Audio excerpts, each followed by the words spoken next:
আল্লাহ তাআলা কিয়ামতের কঠিন ময়দানে যেদিন স্বামী স্ত্রীকে চিনবে না, স্ত্রী স্বামীকে দেখে পালিয়ে যাবে, বন্ধু বন্ধুরে চিনবে না, পীর সাহেব মুরিদরে চিনবে না, মুরিদ পীর সাহেবরে চিনবে না, দলের কর্মী তার নেতারে চিনবে না, নেতা তার কর্মীরে চিনবে না, বন্ধু বন্ধুরে দেখে পালাবে। এই কঠিন মুহূর্তে সূর্যটা মাথার কাছে চলে আসবে, জমিনটা তামার জমিন হবে, আজকের জমিনের মতো নয়।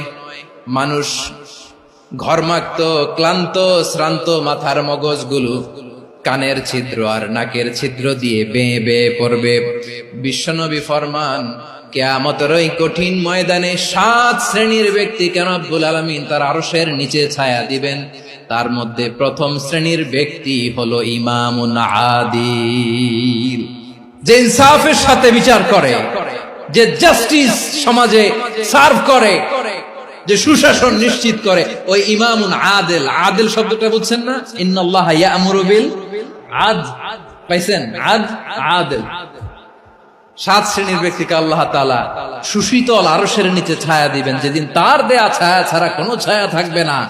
এর প্রথম হচ্ছে ইমামুন আদিল, ন্যায়পরায়ণ শাসক। চিল্লায় বলেন সুবহানাল্লাহ।